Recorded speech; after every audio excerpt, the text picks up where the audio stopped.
नमस्कार, मी कल्पना. पुन्हा एकदा नवीन व्हिडिओमध्ये तुमचं अगदी मनापासून स्वागत. तुम्हाला जर बागकामाची आवड असेल तर तुमच्यासाठी खास असा व्हिडिओ घेऊन आलेला आहे मी. एखाद्या कुंडीतल्या झाडाचं पुनर्रोपण किंवा रिपॉटिंग कसं करायचं हेच आज आपण बघणार आहोत. आता हे बघा, माझ्याकडं कुंड्यांमध्ये झाडं आहेत, काही शोचीच झाडं आहेत जवळपास सगळी, आणि काही फुलाची झाडं आहेत. त्याच्यापैकी हे जे झाड आहे शोचं, थोडंसं नारळीच्या झाडासारखं दिसतं बघा. तर या झाडाच्या मुळ्या सगळ्या कुंडीच्या बाहेर यायला लागल्यात आणि मातीसुद्धा कुंडीच्या बाहेरच पडायला लागली होती आणि थोडंसं याची उंचीसुद्धा वाढली आहे. तर आपल्याला याचं रिपॉटिंग करायचं आहे. म्हणजे आपल्याला याची उंची तर जास्त वाढू द्यायची नाही, परंतु आपल्याला हे पुन्हा कुंडीत रोपण करायचं आहे याचं. तर मग हेच मी तुमच्याशी आज शेअर करणार आहे. चला तर बघूयात मग या झाडाचं रिपॉटिंग म्हणजेच पुनर्रोपण कसं करायचं आहे. त्याच कुंडीमध्ये या झाडाला मी पुन्हा लावणार आहे. तर चला व्हिडिओला सुरुवात करूयात. मी काय केलं आहे, या झाडाची सगळी माती काढून घेतली आहे बाजूला आणि थोड्याशा याच्या मुळ्यासुद्धा मोकळ्या करून घेतल्यात. आणि याच्यासाठी मी एक स्क्रूड्रायव्हरचा वापर केलेला आहे. स्क्रूड्रायव्हरने कसं बाकीच्या मुळ्यांना धक्का लागणार नाही. हे बघा, याची माती एवढी ढिल्ली झाली होती ना, सैल झाली होती की आपोआप हे झाड निघालं आहे कुंडीतूनच. आता याची मी सगळी माती मोकळी करणार आहे. इथे मी झाडाचं रिपोर्टिंग करण्यासाठी मुलाची थोडीशी मदत घेतली आहे. त्यांनी असं झाडाची सर्व माती स्क्रूड्रायव्हरच्या मदतीने काढून टाकली आहे. आता खाली तर पूर्ण पोकळ आहे झाड, वरती फक्त त्याची माती घट्ट बसली मुळ्यांना. तर मुळ्यांना जास्त धक्का लागू द्यायचा नाही आहे. सावकाशपणे याच्या मुळ्या मोकळ्या करायच्या आहेत. आणि याच्यासाठी आपण एखादा छानसा घरातील स्क्रूड्रायव्हर किंवा एखाद्या टोकदार वस्तूचा वापर करू शकतो. आता हे बघा, या मुळांची सगळी माती आपण मोकळी केली. अक्षरशः फक्त याच्या मुळ्याच दिसत आहेत. माती तर मी सगळी काढून घेतली आहे. आता याच्या ज्या खालच्या छोट्या छोट्या मुळ्या आहेत ना, त्या आपल्याला कट करायच्या आहेत कात्रीने. आणि याच्या ज्या मोठ्या मुळ्या आहेत ना, त्या ठेवायच्यात फक्त. याचे छोटे छोटे मुळे आहेत सगळ्या मी कट करते याच्या. आणि जवळपास फक्त एक 4 ते 5 इंचच असे एवढे मुळे ठेवणार याच्या. या झाडाला कुंडी बहुतेक छोटीशी पडायला लागली होती, कारण आणलं तेव्हा तर झाड हे खूप छोटं होतं. आणि आता हे झाड बऱ्यापैकी चांगलं वाढल्यामुळे याची माती कुंडीच्या बाहेर पडायला लागली होती आपोआपच. खरंच या झाडाला रिपॉटिंगची गरज होती. आणि असं रिपॉटिंग केल्याने आणखी काय याला फायदा होतो हे मी तुम्हाला व्हिडिओच्या शेवटी सांगणारच आहे. तेव्हा व्हिडिओ शेवटपर्यंत पहा. आणि हे एक झाड मी शोचं झाड म्हणून आणलं होतं. ते झाडाला काय म्हणतात ते मला काही सांगता येत नाही आहे. तर तुम्हाला या झाडाला काय म्हणतात किंवा या झाडाचं नाव माहीत असेल तर कमेंट करून मला नक्की सांगा. थोडंसं हे नारळाच्या झाडासारखं दिसतं म्हणून मला आवडलं आणि त्यामुळे मी आणलं होतं. आता हे कट केलेल्या मुळ्यासुद्धा आपण शेवटी खत म्हणून वापरणार आहोत. त्या फेकून नाही द्यायच्यात. आणि ह्या ज्या कट केलेल्या मुळे आहेत ना, ह्या सुद्धा काढून टाकायच्यात बाजूला. आपल्याला याच्यातलीच माती घ्यायची परत रिपॉटिंगसाठी. आणि तुमच्याकडे समजा दुसरी माती असेल, काही खत वगैरे असेल ते सुद्धा घेऊ शकता तुम्ही. त्याच्यातले जेवढे छोट्या छोट्या मुळ्या दिसत आहेत ना, त्या अगदी सगळ्या कट करून टाकायच्यात. त्या परत फुटणारच आहे, फक्त मोठ्या मोठ्या मुळ्या ठेवायच्यात जास्ती. आणि सध्या आता एक सप्टेंबर महिना चालू आहे, तर सप्टेंबर महिन्यात मी या झाडाचं रिपॉटिंग करते.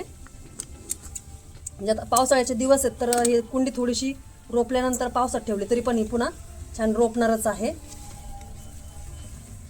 ठीक आहे, आता हे मुळ्या बाजूला काढते. आता एक कुंडीला आहे बघा, खालच्या बाजूने 2 होल आहेत. असे होल असल्यामुळे काय होतं की याच्यातलं जास्तीचं पाणी याच्यातून वाहून जातं.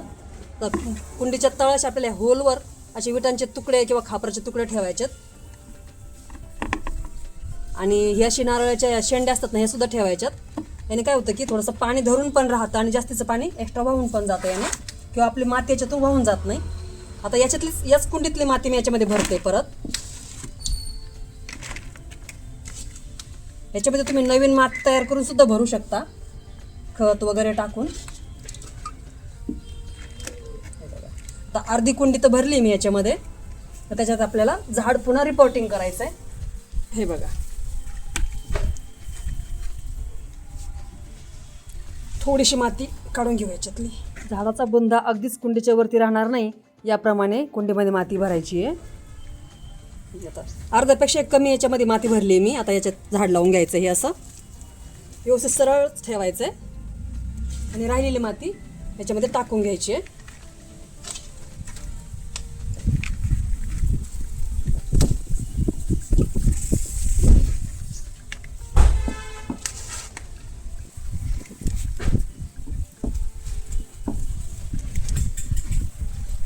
आता अशी माती भरल्यानंतर ही कुंडी थोडे दिवस सावलीतच ठेवायची. म्हणजे तसं पाहिलं तरी झाडही सावलीतलंच आहे, परंतु थोडं थोडं ऊन पडतंय सध्या, तर अगदीच उन्हात नाही ठेवायची ही कुंडी. थोडीशी सावलीतच राहू द्यायची या झाडाला रोपेपर्यंत.